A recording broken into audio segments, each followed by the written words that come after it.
Hello and welcome to the first Giga Gamers video review for Battleforge.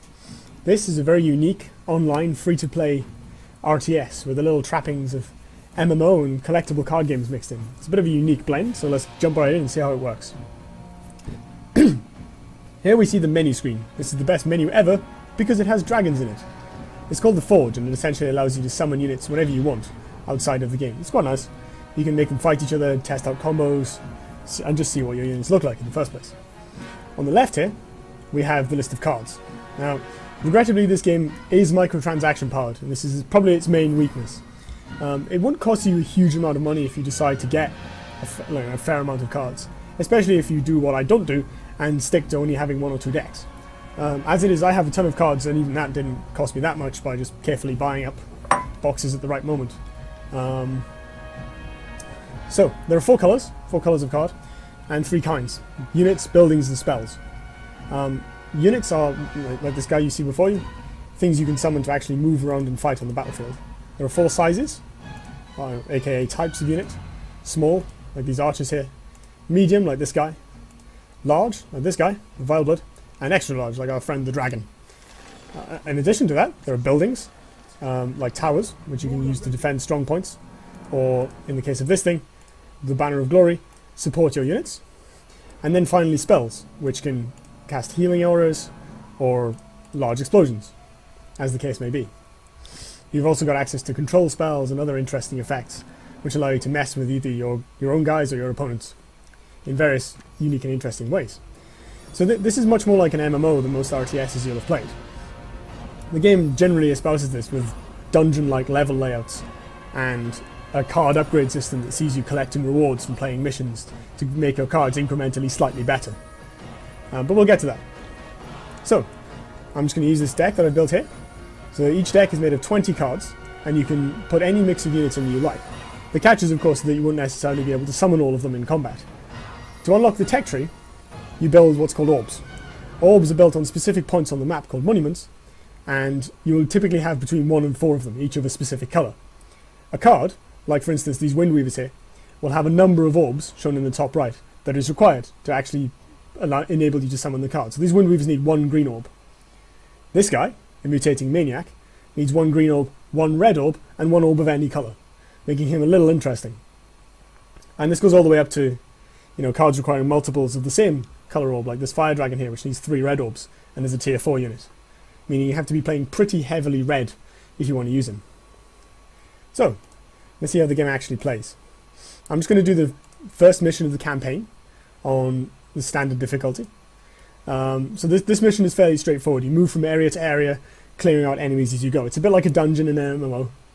It's not enormously complicated or special, but it's a good introduction to how the game works and gives you a few varied battlefields, including a boss at the end.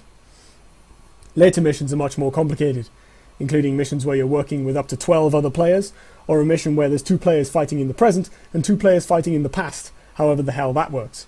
It surely confused the hell out of me when I played it. So, here we are in the map.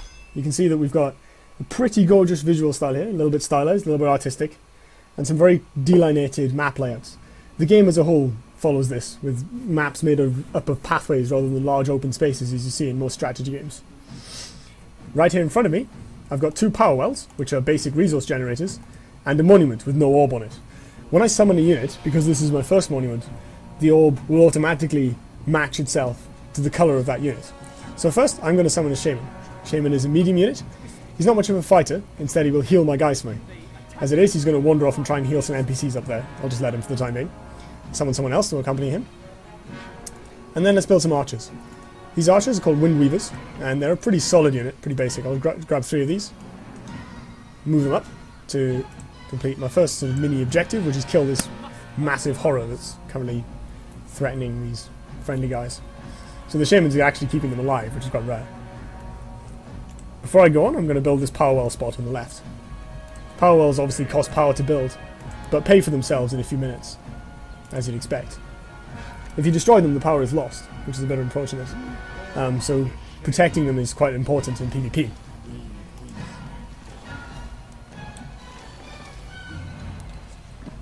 So I'm just going to kill these guys as they come in. Archers are going to make short work of them from range, and any damage I do is abruptly healed. Oh look, some more guys have appeared from beyond the Fog of War. Battleforge is interesting in that it only has Fog of War in PvE. In PvP you can always see the entirety of the map, including your opponent's units, at any time. The challenge, and the secrecy, comes in not knowing what your opponent has in the rest of his or her deck. So, if they start with some Windweavers, you might assume they're playing nature, but, you know, they might not be. For instance, in this deck, I'm about to build a red orb, not a green orb, so I can get access to units like Firestalkers at tier 2. And you have to be prepared for this eventuality. Each of the 4 colours has its own unique playstyle. Fire is all offensive, damage, with lots of explosion spells, cheap, high damage units and so on. Nature is about synergy and healing with very expensive units, but that can last you a long time on the battlefield and are generally very effective. Frost is all about defense, with cheap throwaway units that tend to take a long time to kill for their price. And finally, Shadow is all about tricks and self-sacrifice, with some incredibly clever abilities that require a lot of skill to pull off, but can be devastating when used correctly. So, my Fire Orb has just finished building, and I'm now effectively on tier 2. As you can see at the bottom here, a whole host of new cards of various different colours have just unlocked. So I've got access to red cards, green cards, and cards that are a mix of both, like this Vile Blood. In addition, I've also got access to a legendary card. Legendaries require orbs of no colour and can be used essentially anywhere, but you can only have one of them on the battlefield at any time. They're essentially special characters. This one is Viridia. She projects a healing aura, so I'm going to summon her right now because she keeps guys alive quite well. As well as that, I'm going to summon a couple Firestalkers. These guys are actually quite a clever unit. They have a dual mode, and you can switch them such that they become long-range siege units. So I'm going to do that right now. Quite a lot of units have special abilities in this game. It's kind of a forte of it. Most units are, they have fairly simplistic stats. In fact, each unit only has 2 numbers, its health and its damage, as well as its unit type and damage type. But most of them, to make up for that, have some sort of special rule or additional effect that makes them more effective or more interesting. In this case, the Firestalkers can turn into these little long-range siege weapons that are more effective against buildings, or they can switch back to their normal forms and become faster moving.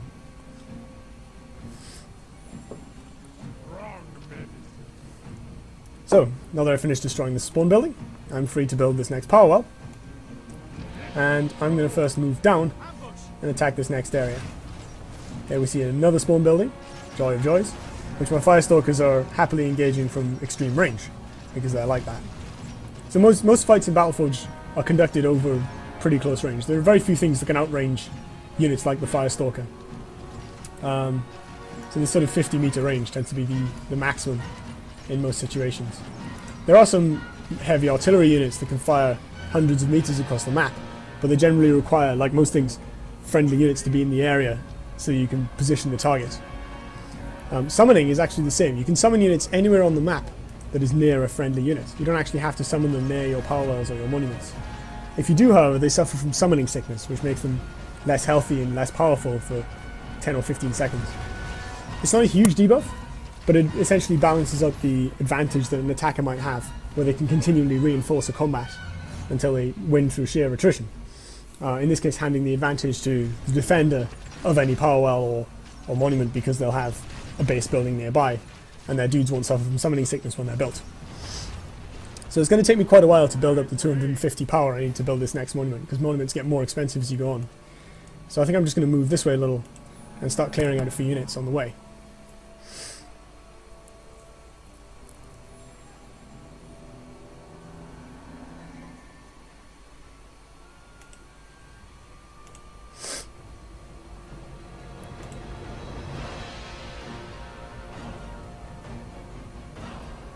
So I think to finish this fight, I'm going to cast Lava Field. As you see, that just I click a card in the bar, I click an area on the battlefield, some power is spent, and boom, spell. Spells are generally very quick to go off, very much instant effects, and can be quite powerful. In this case, it very much turned the tide of the battle. Unfortunately, a couple of my Shaymins have died, which isn't very fortunate. So to slow these guys down, I'm going to use a crowd control spell, which turns them into pigs. Always good for a laugh. They will stay as pigs until they're attacked, at which point they wake up after a few seconds. But as you can see by their health bars, the delay was enough, and they're now dead. Finally, there's a Twilight Hag encroaching on my position. She needs some shooting because she's capable of scattering my guys around. So I'm going to drop a heal spell to keep my Windweavers alive while the Fire Stalkers shoot at her from range. As you can see, the game offers you pretty simple tactical choices. It's the combination of them that makes the game interesting. And the learning of timing the best when and where to use these special abilities. Interestingly, in multiplayer games, you can cast spells near your friend's units, meaning you can heal his or her units on their behalf if they don't have the power for it, if they don't have the cards available. This produces very interesting dynamics where one player attacks and the other player supports, and then they switch around where the first player then goes back on the offensive. So here I'm going to build a second fire orb, because I need 3 in order to unlock my mighty fire dragon, and move back to where I was before in order to finish clearing this second area.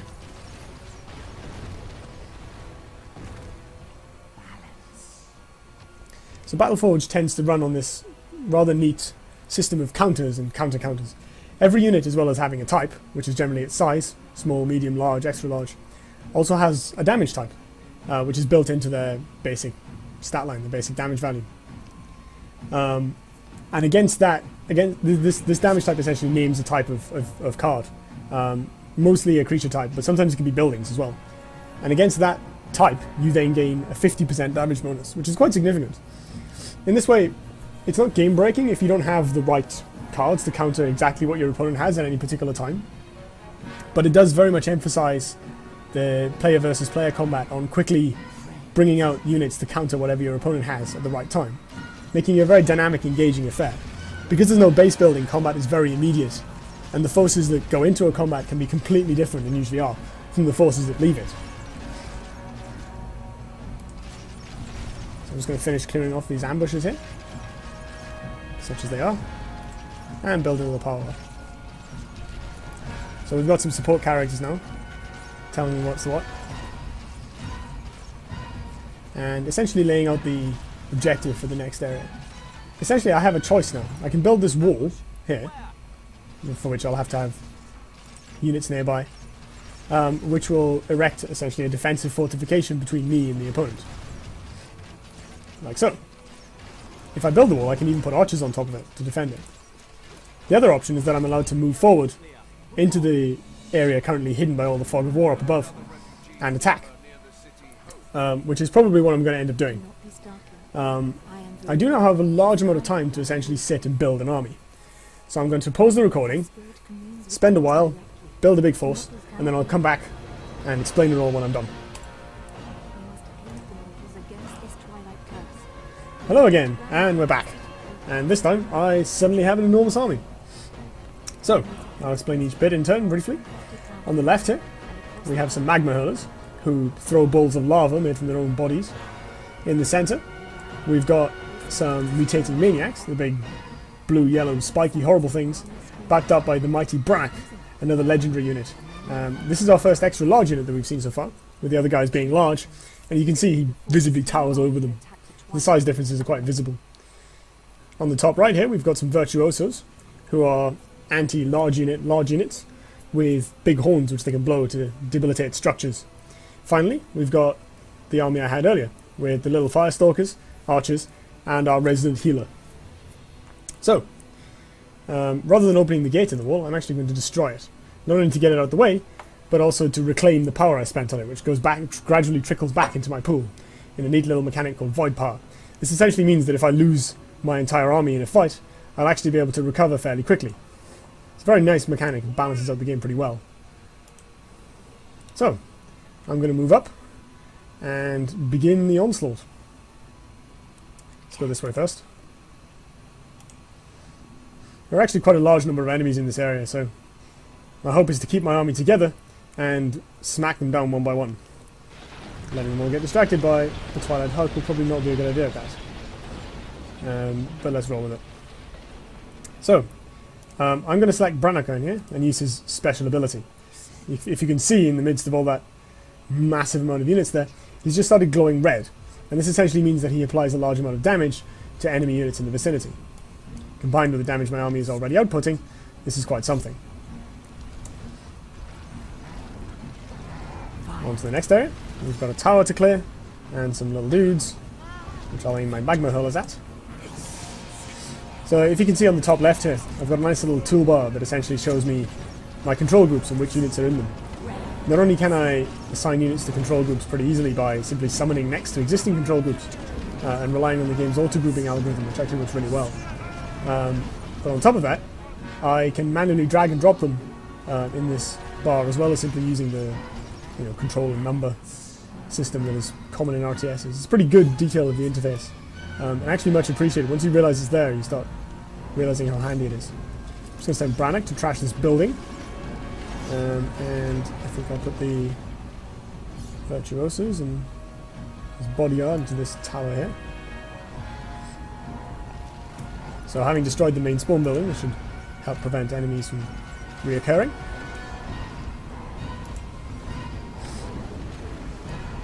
What have we got left? Right, having cleared this area, I think I'll build a power well. Move these up here. Really attack that tower. Up here we see an air unit. So there are certain, it's dead now, but there are certain units in Battleforge that actually fly over the ground and can only be attacked by ranged units or melee attacks from XLs, such as this guy, because XLs are tall enough to just swat flyers and dragons out of the sky. It's quite rare to see a fantasy game with air units in it. It actually makes the game a little more interesting. It fits. The game does pull it off quite well. The fact that some of them are awesome looking dragons, I can hardly complain at. So now I'm building my third fire orb, which when it constructs I'll be able to use to build a fire dragon. And I think I'll do that before moving on to the next area, simply because fire dragons are awesome.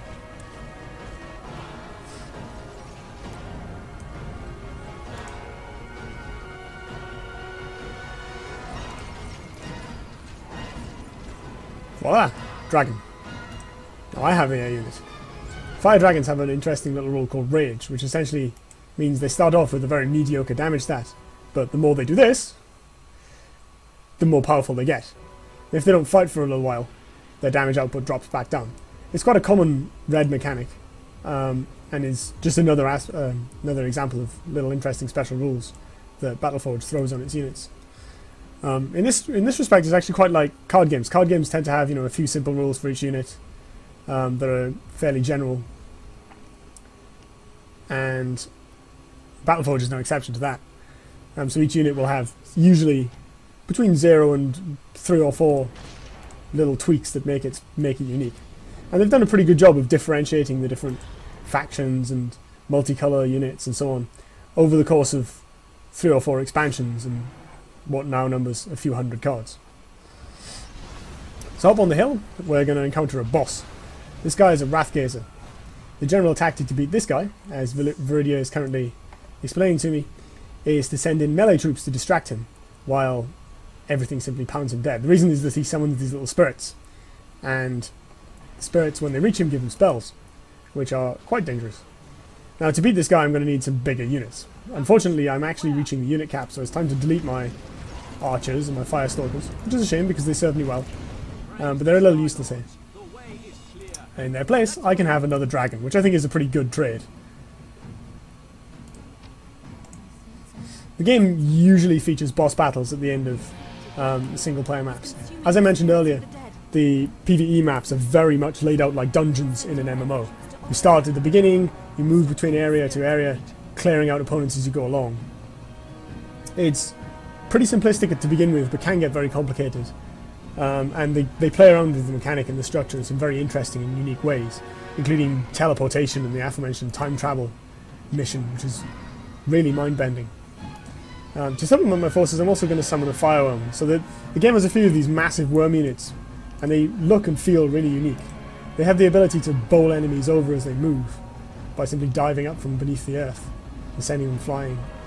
So the game, as you can see, has a lot of very unique and creative creature designs, which is part of its appeal. I think I have enough now, so I'm just going to send this stuff in and start hitting on this guy until he dies. So he's got a disintegration attack, and he will start lasering down the first thing he sees. Disintegration tends to remove units from the game quite easily unless the attack is interrupted. So that, the mutating maniac that the Wrathgazer is disintegrating is now no more. Fortunately, my fire dragons are doing their job, and just to make sure my guys are okay, in case of any spells. I'm going to drop a Growth, which is a big healing spell. Because I can, I think I'll summon some units directly into combat, which is a nice thing this game can do. And he's done. Fire Dragons do their job, and the mission is complete. Just have to wait for these NPCs to walk past me, and then I can get my rewards. So the PvP in Battleforge, as a general rule, is very different from the PvE. It's very rapid, very dynamic. Much more of an emphasis on this countering. Matches between different skill levels of players can be quite harsh. In fact, like it takes a long time to master this game. So if you come up against someone a lot better than you, like with most RTSs, you'll find yourself quickly outmatched. The upshot of that is that learning the game is really rewarding and fun, and even getting the hang of the ins and outs of just one or two units can give you quite a big advantage and quite a lot of fun on the field of battle as you wield this thing you've suddenly turned into a mighty fighting force. So, I've got my rewards. I've got 2 upgrades for 2 cards that I happen to own, and I also happen to own the upgrades already, so they've just been converted. Oh no, wait, I actually don't own this one. So the second upgrade I don't own, and I can now apply it to one of my cards, which is quite nice. I'll just show you how that works. If I go into this upgrades menu, scroll down to the bottom, I'll see my brand new glaciation upgrade. And in this menu, I can pay a little gold to not only apply the upgrade to the card, but also combine a spare card with the upgrade to increase the number of times I can summon this spell in game before it starts a long cooldown. So even if the upgrades are generally fairly small, but the fact that you can then increase the number of charges, as it's called, you have on a card is also quite significant. In addition to this, the game also gives you a small amount of in-game money if you play the game just for 15 minutes in a day, and sends you an email notifying you of this fact. And then you can go in the marketplace and, hey, buy yourself a random common card for 1 Battleforge point. Which happens to be Shield Building, a nifty defensive spell that in fact happens to be one of the free-to-play cards. So, I think that wraps up my, my video review of Battleforge. Hope to see some of you on the field of battle someday, and thank you and good night.